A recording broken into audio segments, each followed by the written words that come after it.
안녕하세요. 수박겉핥기입니다. 오늘은 사마천의 사기 열전 중에서도 아주 특별한 기록, 편작 창공 열전을 통해 고대 의학의 지혜와 그 속에 담긴 천재들의 위태로운 운명을 함께 살펴보겠습니다. 시대를 초월한 진단과 역사가의 날카로운 통찰이 담긴 이야기, 지금 시작합니다. 제1부에서는 고대 중국 의학의 두 가지 원형을 만나봅니다. 사마천은 단순히 의사들의 생애를 기록하는 데 그치지 않고 의학의 서로 다른 두 철학을 제시합니다. 바로 신화적인 직관을 가진 예술가 편작과 체계적인 과학의 길을 연 선구자 창공입니다. 먼저 편작입니다. 본명은 진어린으로 기원전 400년경 활동한 반전설적인 명이죠. 사마천은 그의 의술이 은자 장상군으로부터 전해졌다고 기록합니다. 신비로운 비방과 약을 통해 인체의 오장육부를 꿰뚫어보는 투시력을 얻었다는 서사는 편작의 의술이 학습된 과학이라기보다 초월적인 예술의 경지에 있음을 보여줍니다. 이 신비로운 전수 이야기는 뒤에 나올 창공의 체계적 접근법과 극명한 대조를 이룹니다. 장상군은 편작의 비범함을 알아보고 가문의 비법이 담긴 책과 약을 주었고, 이를 통해 편작은 담장 너머를 보듯 환자의 병증을 즉시 진단하는 직관에 힘을 갖게 되었습니다. 편작의 철학을 가장 잘 보여주는 건 삼형제 일화입니다. 위나라 문왕이 누가 가장 뛰어난지 묻자 편작은 자신이 가장 실력이 부족하다고 답했습니다.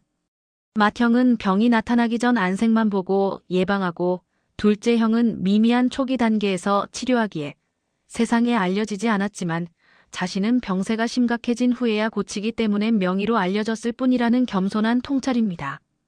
또한 편작은 치료가 의술뿐만 아니라 환자의 태도에 달려있다고 보았습니다. 그는 교만한 태도, 재물을 몸보다 중시하는 가치관, 무절제한 생활, 무당을 믿고 의사를 불신하는 미신 등 6가지 불치병을 제시했습니다. 이는 의료가 의사와 환자 간의 협력관계임을 강조한 아주 중요한 대목입니다. 편작은 단순한 의사를 넘어 인간의 도덕적, 심리적 결함까지 꿰뚫어보는 도덕적 진단가였습니다. 제나라 환공의 죽음 역시 단순한 질병 때문이 아니라 자신의 건강을 과신하고 조언을 거부하는 오만이라는 성격적 결함에서 비롯된 것이라고 사마천은 은유적으로 비판하고 있습니다. 다음은 한나라 초기의 실존 인물, 창공 순우입니다. 그의 칭호는 국가공물 창고를 관리하던 태창이라는 직함에서 유래했습니다. 편작의 신비로운 서사와 달리 창공은 스승 양경으로부터 의학 전통을 체계적으로 전수받는 모습으로 묘사됩니다. 창공의 가장 큰 업적은 세계 최초의 상세 임상 기록인 진적입니다. 의료과실로 고발당했을 때 그는 25명의 환자에 대한 이름, 주소, 맥진 결과, 처방, 예후 등을 정교하게 기록해 제출했습니다. 이는 의학사의 거대한 전환점이 되었습니다. 진적의 등장은 의술이 개인의 비방이나 직관에 의존하던 영역에서 기록되고 검증되며 공유될 수 있는 공적 과학의 영역으로 이동했음을 의미합니다. 신비주의에서 합리주의로의 이행은 의학이 하나의 전문 분야로 변모하는 서막이었습니다. 특히 이 기록들은 순우이가 법적 소송에서 자신의 무고함을 증명하기 위해 만든 것이기도 합니다. 의료 행위가 국가의 법적 규제 대상이 되었음을 시사하며 기록이라는 수단이 때로는 침이나 약보다 더 강력하게 의사의 삶을 지켜주는 도구가 될 수 있음을 보여줍니다. 제2부에서는 이들의 이야기에서 탄생하여 오늘날까지 쓰이는 고사성어들을 살펴봅니다. 이 단어들은 단순한 유래를 넘어 인간 조건의 본질을 꿰뚫는 강력한 상징들입니다. 기사회생은 편작이 괭나라 태자를 살려낸 일화에서 유래했습니다.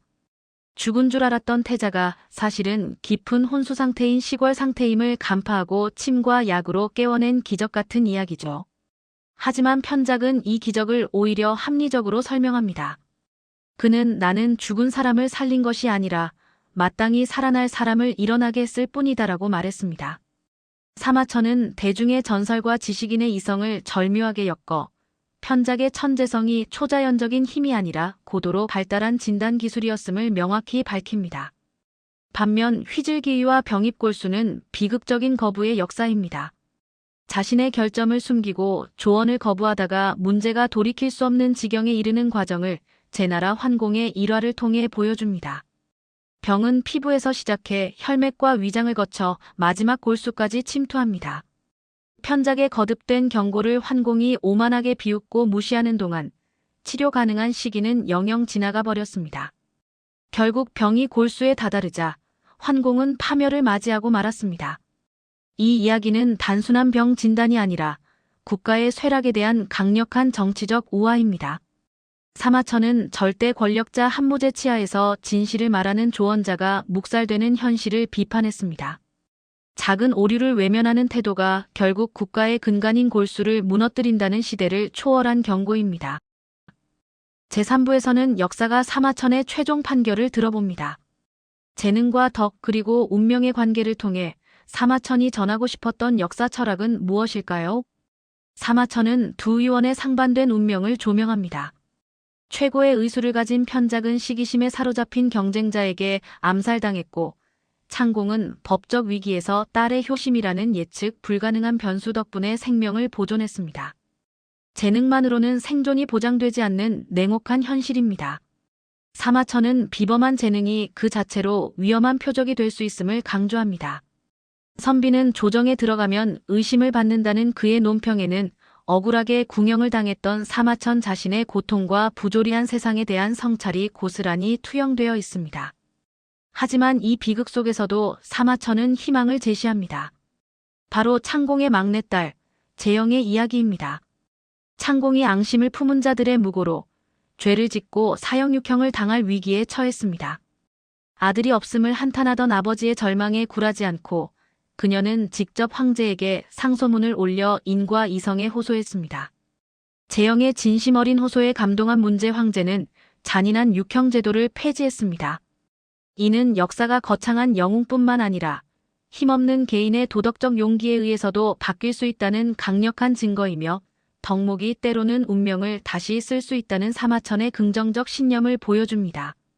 결론적으로 편작 창공열전은 의학의 발전을 기록한 역사서이자 인간 본성과 사회적 병리를 진단한 고사성어의 보고입니다. 나아가 천재성과 권력, 운명 사이의 비극적 관계에 대한 사마천의 성찰이 담긴 걸작입니다. 사물을 꿰뚫어보는 지혜는 때로 시기를 부르지만 그럼에도 진실을 기록하고 충언을 아끼지 않는 것이 파멸을 막는 유일한 길이다. 사마천이 남긴 이 메시지는 2000년이 지난 지금의 우리에게도 여전히 묵직한 울림을 줍니다. 우리는 우리 자신의 골수까지 파고드는 진실을 마주할 준비가 되어 있을까요? 오늘 수박 겉핥기가 준비한 내용은 여기까지입니다. 여러분의 생각은 어떠신가요? 댓글로 자유롭게 남겨주세요. 구독과 좋아요는 큰 힘이 됩니다. 감사합니다.